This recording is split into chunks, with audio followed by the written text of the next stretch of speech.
Okay, let me do my review from AEW's Dynasty. Alright, here we go. First match was, I didn't do much of the pre-show because I wasn't sure how many matches were going to be in the pre-show, so I didn't really do the pre-show predictions, except for one match. The Acclaim versus the Bullet Club. I felt that the Acclaim should have won it, but at the same time, I can understand the story behind it. A little bit different type of match. It was more pushed to the heel side of it. And of course, the Bang Bang Gang won. I thought that the only way they were going to be able to win was if Juice Robinson came in. I was wrong about that, but they did get the win. Congratulations to the new 6-man and trios champs, the Bang Bang Gang Bullet Club Gold. The next match I put on the list was Copeland, King, and Briscoe. Adam Copeland, Eddie Kingston, and Mark Briscoe versus the House of Black. I said the House of Black was going to win because I just felt they were the better tag team. The better 3-man tag team because they're just more established, more of they've been together longer than the other three, plus the other three are from completely different worlds. You know, Ring of Honor was Briscoe, Chikara was King, and of course WWE was Copeland. 3 different worlds got together to fight against the House of Black, and I said the House of Black was going to win, and they did. I thought it was both those first 2 matches, extremely great matches in my opinion. It's just a completely different world when you see all them get together. The next match I had on the list was Hook versus Jericho. I don't like Jericho in this story. I feel Jericho should have, instead of pushing for the win like he ended up getting, the Hook should have got it to prove his dominance as an only 1-loss match type of guy. But of course, Jericho had to have the win and beat Hook. Looks like they hurt Hook in the story. I'm guessing Hook's going to take some time off to get a little better, get himself a better what's the word I'm looking for? A better repertoire, because he basically does his dad's moves. And I feel it's time for Hook to change it up a little bit, become more of a wrestler and less of a grappler, jiu-jitsu master. So yeah, with Jericho getting the win, that was the worst match of the night. It really was. I would give that match straight up. This is what took my grade at the end. I'm going to tell you my grade from a perfect 10 down. And yeah. Now, yeah, Jericho got the win on that. I thought Hook should have got it, but he didn't.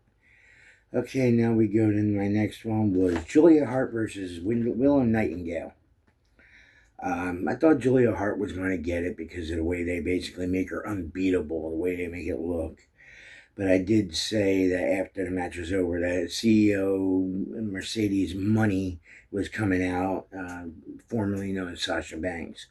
But Willow Nightingale got the win, so now Double or Nothing is going to be Willow versus Mercedes 2. Being it's the first time Mercedes got her ankle injured, almost ended her career due to that one. So yeah, we got Willow versus Mercedes at the next pay-per-view coming up, because Willow is now the new TBS champion. Good going, Willow. The next one I have on here is Roderick Strong versus Kyle O'Reilly. I felt Kyle O'Reilly is the better wrestler, the better performer.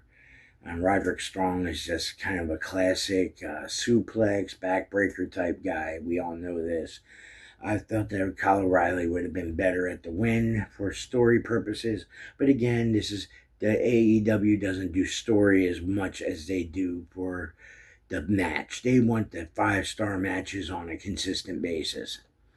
And instead of Riley getting them a win, which would have been great for story-wise, they gave it to Roderick Strong for match ranking wise, they want the best matches possible.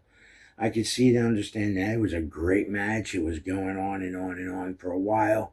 But Roderick Strong did get the win. Good job, Roderick. My next one was Okada versus Pac. I said Okada was going to get the win, and Okada did get the win.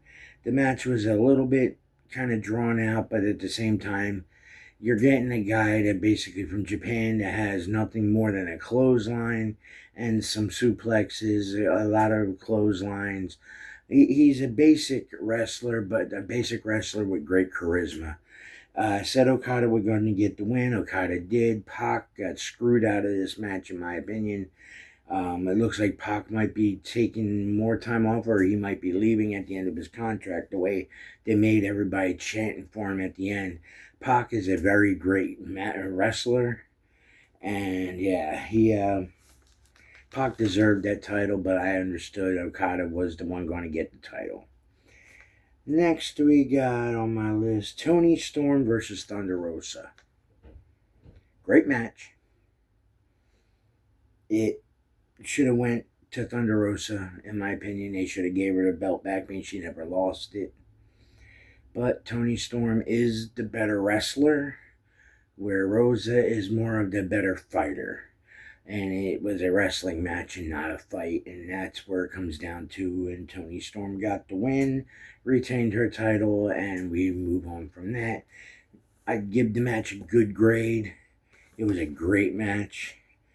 And then we got the Young Bucks versus FTR, and what exactly I said was the only way the Bucks are going to win is if Jack Perry came out to help, and he did.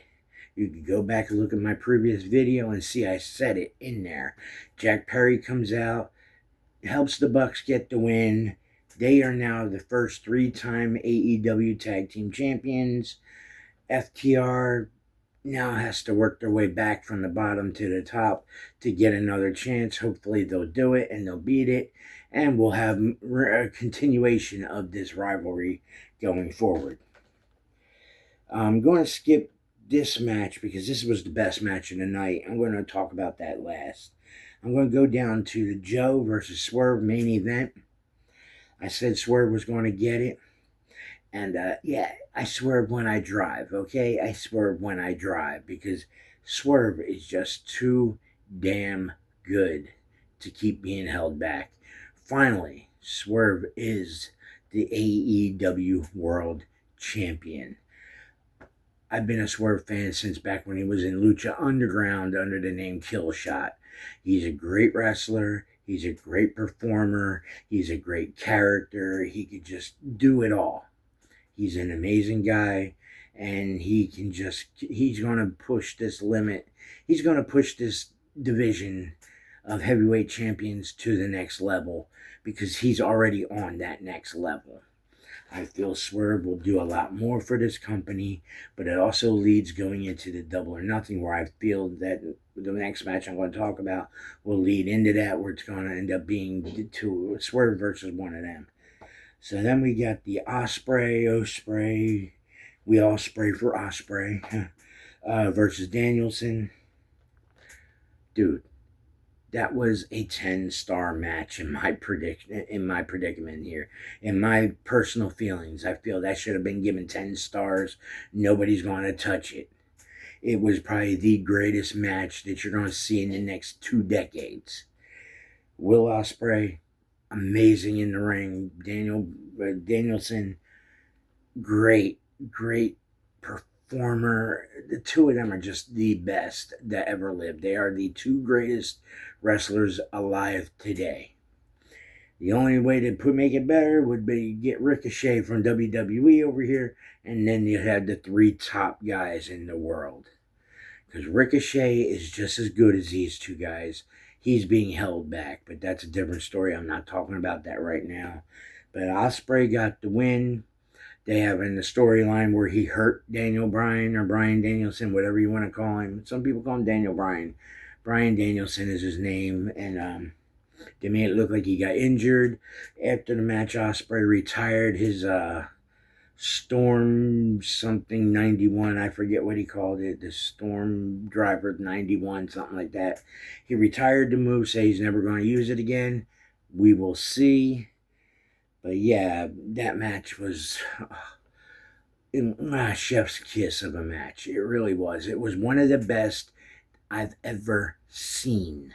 And I've seen at least 50,000 matches in my lifetime. In my mind, watching wrestling since I was a young kid, that was the greatest one-on-one match I've ever seen. The ending, it had to end the way it did for it to be accepted. It was a great match, and from there, we're good. I love that match. I gave that match. Now, on the night, I give it a 9.75. My highest grade I've ever given about anything with talking with anybody. And yeah, 9.75, as close as I'm going to get to a 10.